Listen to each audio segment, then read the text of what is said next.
Welcome into the latest edition of ESPN FC. I'm Dan Thomas, joined by Ali Moreno, and we also welcome from Spain and France, respectively, Gemma Soler is with us, as is Frank Leboeuf. Plenty to talk about on today's show. And we'll start with a man who's living his best life at the moment, or at least you think he would be. Ferran Torres scoring the winning goal for Spain in the World Cup. Not only that, Lewandowski's now left Barcelona, so surely he's your number 9. But every time these teams want you, it's a good thing. This is talking about linked to PSG. In football, you never know what can happen, but the good thing is that as I have a contract, I can wait and decide on my own.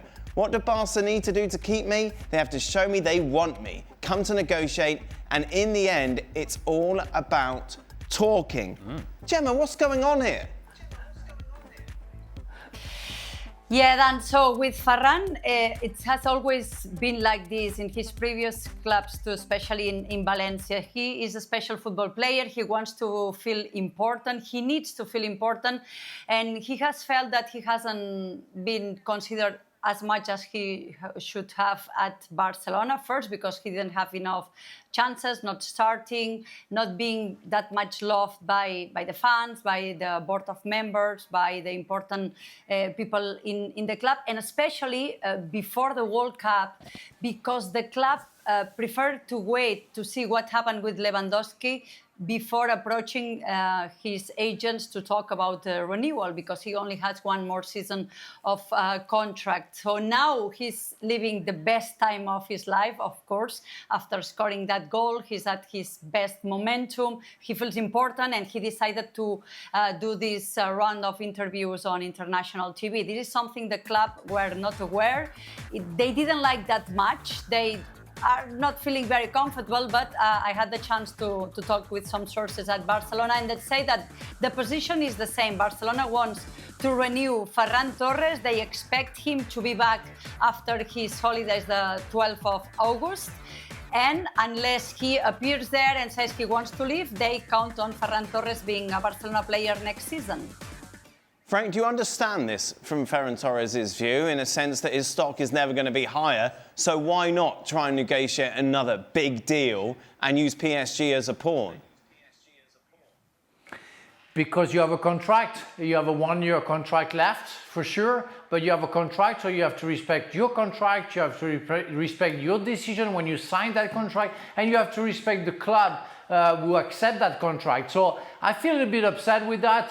Even if I understand the way he thinks the football, you have Paris Saint-Germain, so maybe it's a time for Barcelona to put more money on him.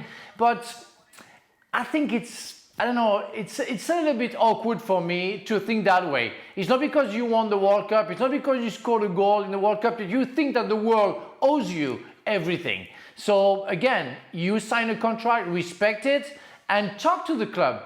Why do you want to go public? Talk to the club through your agent, maybe see what you can do, and if it's possible to do anything, and we know that Barcelona don't have the money of the world like Paris Saint-Germain, before going public. So it's annoying for me to see that, because it says a lot about the mentality of the player. It's all about money. That's why I think it's a little bit sad. I have to say, I'm not a guy that is actually watching morning shows all the time. But I happened to catch the morning show in which Ferran Torres locally here in the United States in the morning show, and I'm thinking, why is this guy here? Why are they having this guy on? And he's talking about his future at Barcelona, and he's talking about his experience with Spain, and I'm, wait a minute. What is he trying to do? What kind of message is he trying to send? Why is he doing this media circus? It doesn't feel like there is a whole lot of value to this, because I don't think, if you're a serious club, and I'm going to assume that Barcelona are a serious club, I don't think you change your position based on the fact that he scored the game-winning goal in the World Cup final. If your position about Ferran Torres was whatever that may have been going into the World Cup, I don't think that his performances in the World Cup would have changed that. Because going into that World Cup final, had Spain not won the World Cup, one of the reasons that you may have looked at as to why they did not win the World Cup was because, man, they just didn't have a striker that could put the ball in the back of the net consistently. And that would have been Ferran Torres. And he did not have a good World Cup up until he scored the game-winning goal. And so his performance in the World Cup would not change my position if I were a club. And in this case, Barcelona are thinking, okay, let's go forward, whatever the negotiations are, but we're not going to be forced into something because you scored this one goal. When you're making a contract decision on a player, you're thinking long-term. You're not thinking just, hey, he just scored this game-winning goal, World Cup winning goal, now we change everything about the player. Ferran Torres as a player hasn't changed just because he just scored this goal. There are certain things that I like about Ferran Torres, and there are other things that he comes up short. And somewhere in the middle is the truth about who this player is, and I think Barcelona are trying to get there. Ferran Torres is going to have to meet him in the middle. But Barcelona, if they're going to have a great season, surely they need Ferran Torres on board, Gemma, because there's no plan B, is there, when it comes to a striker? Well, there is a plan. I don't know if it's B or it's A. It's Julián Álvarez. We might talk about him a bit later on. But no matter what they don't want to do is to have the situation of a player like Ferran Torres that they don't want to keep him playing his last season with a contract. So they want to avoid that situation. And before the World Cup, they told Ferran and their agents that they wanted to postpone this until September because, you know, the struggles of Barcelona, the financial plan will be better. But it's true that if there's no, if there's not Julián happening, which is not very close, the only strikers Barcelona has is Ferran. I put him in the starting 11. And Hamza, the young player from Egypt, 18 years old. So there's not a pure striker. And Hansi Flick's system, it's true that he might adapt, but he needs that focus on the number 9, on a false number 9 or something. They don't have that many options right now. Julian Alvarez is a player we haven't spoken about that much, actually, over the last few weeks. He came out early in the World Cup, didn't he, and say that it was time to move, that he wanted to go to Barcelona. Atleti then took to social media. We know what's been going on between them, Real Madrid and Barca, about the Argentine forward. So where are we now, Gemma? So now there was an important meeting earlier today in Madrid that we still don't know what happened. The sport director Deco traveled to Madrid to meet with Julián Álvarez representative, with the agents, with Fernando Hidalgo. And somehow Barcelona wants to intensify the efforts to sign Julián Álvarez. The position of Atlético de Madrid stays the same. They want to keep Julián Álvarez. If he wants to go, they are willing to make some kind of deal, but they don't want to hear anything about Barcelona. So it can be Arsenal, it can be PSG, but no Barcelona. So the position stays the same. My sources tell me that Barcelona are not in the position right now to make a new offer to Atletico because nobody's listening. They did an offer in June of 100 millions. And they say no, or they didn't reply actually. So the position is very complicated. There was this meeting a few hours ago. We still don't know what happened in that meeting. Barcelona, they leaked that information. You know, they signed Gordon, Adeyemi, all these players in absolute silence. We didn't know about that. Of course, we know everything regarding Julián Álvarez because they want somehow to put pressure. I'm sure in the meeting, one of the things of the agenda is what Julián Álvarez needs to do when he goes back to training August the 10th.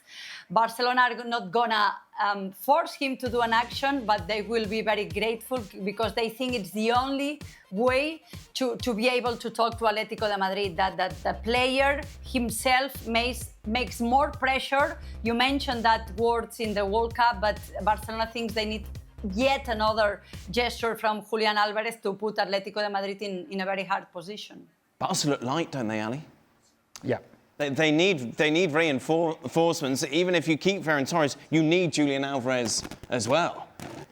Yeah, and so when we're talking about Ferran Torres being the only option as number 9, it really is the only option, the only credible option, and he's not even a number 9. Not necessarily a guy that you can count on to be scoring a whole bunch of goals. And Julián Álvarez is a guy that we think can be an answer for Barcelona, but even then you're still thinking, don't quite have that player inside the 18-yard box that's just going to score a bunch of goals. And so Robert Lewandowski hasn't been gone for a couple of months, and you're already missing him if you're Barcelona. As for what they look like without Ferran Torres or what they look like without Robert Lewandowski, it's a whole lot of we don't know who we're playing up top. Yeah. So I guess in going back to Ferran Torres, I would just say he feels like he's in a position of power because he can see the roster as well. He can see the players available. He can see that Julián Álvarez doesn't seem to be walking through that door. So if I am your guy, then invest in me like I am your guy and give me that love Barcelona doesn't seem to feel that strongly about him. So, Gemma, if what you say is true, Atleti have got absolutely no interest in giving Alvarez to Barcelona, there has to be a backup plan because, as we're saying, Barca need reinforcements in that number 9 position. Are they looking at other people, or have they got all their eggs in this Alvarez basket? As long as I'm aware, and it hasn't been in any media, and it's impossible to get a name out of the entourage of Barcelona of any other number 9. If you think on the World Cup, on what happened on Spain, you think of Mikel Oyarzabal, but as far as I know, there hasn't been any kind of contact. Real Sociedad is another tough club with Barcelona, the same as last 3 seasons with Nico Williams. So it's going to be really tough for Barcelona. It's true that Hansi Flick, in his last day on their stage in England, he said that he really needs the number 9, but he's not that stressed because he knows Gordon, Adeyemi, Olmo, Ferran, they have mobility, they are flexible, so he can deal, but he needs that reference. But there is no other evidence that they are really talking, they're engaging talkings with any other reliable number 9. Everybody's praising a lot Hamza, this young Egyptian striker who was in the World Cup. He did an amazing pre-season with Barcelona, scoring twice, being very important, but he's an 18 years old that has no experience. Gemma, good stuff. Thank you very much. Have you had a lovely summer, Gemma? Been good? Yes, I did. Yeah. I enjoyed the World Cup. I enjoyed Spain being world champions. Yeah, they beat France really badly, didn't they? Take that, France. Yes, they did. Yes. Yeah. It was a very interesting game, Frank. I know. Yeah. I know, but Frank's happy because he still gets more attention the less World Cups that France I don't win. say a word. I won't say a word. I don't care. Gemma,